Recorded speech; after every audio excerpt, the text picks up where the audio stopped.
আগের ভিডিওতে আপনাদের দেখিয়েছিলাম গুয়াহাটি থেকে চেরাপুঞ্জি জার্নির ফার্স্ট পার্ট। সেখানে আমরা উমিয়াম লেকের সাইট সিইং করেছিলাম। এই ভিডিওতে আপনাদের জন্য থাকবে গুয়াহাটি থেকে চেরাপুঞ্জির জার্নির সেকেন্ড পার্ট। শিলংয়ে উমিয়াম লেক দেখার পর আমরা চলে এলাম এলিফ্যান্ট ফলস দেখতে।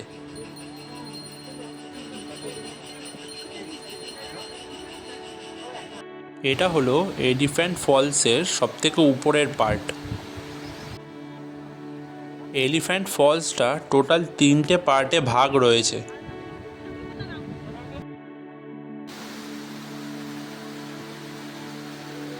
এটা হলো এলিফ্যান্ট ফলসের সেকেন্ড পার্ট। এলিফ্যান্ট ফলসের সবথেকে নিচের পার্টে আসতে হলে পার্কিং লট থেকে বেশ অনেকটা সিঁড়ি নিচে নেমে আসতে হয়। আর এই নিচের পার্টে এসে যা ভিউ দেখলাম তা এক কথায় অসাধারণ।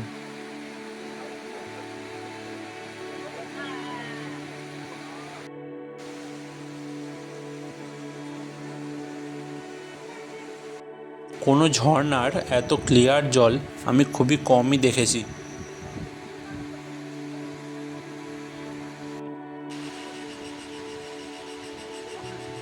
প্রচুর লোকজন এখানে ঝর্ণার নিচে দাঁড়িয়ে ফটোগ্রাফি করছিল।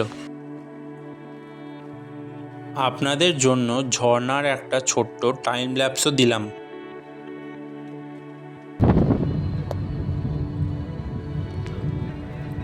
এলিফ্যান্ট ফলস দেখার পর আমরা আবার মেঘালয়ের দিকে জার্নি শুরু করলাম।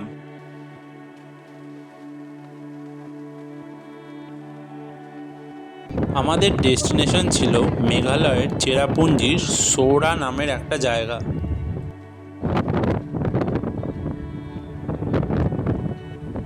এখানে পাহাড়ের একটা অন্য রকমের রূপ আমি দেখতে পেলাম।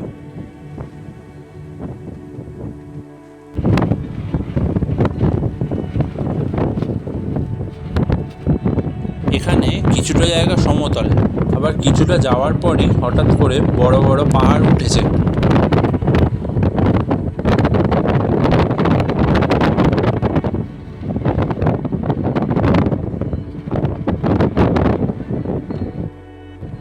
আস্তে আস্তে আমরা চেরাপুঞ্জির কাছে পৌঁছে গেলাম।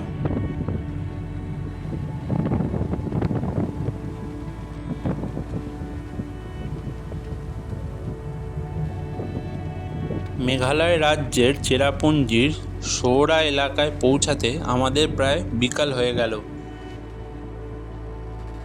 এখানে পৌঁছে আমরা প্রথমে লাঞ্চ করলাম আর তারপর হোটেলে চলে গেলাম রেস্ট নিতে। রাত্রিবেলা ডিনার করার জন্য হোটেল থেকে বেরিয়ে দেখি চারিদিক পুরো মেঘে ঢাকা পড়ে গেছে।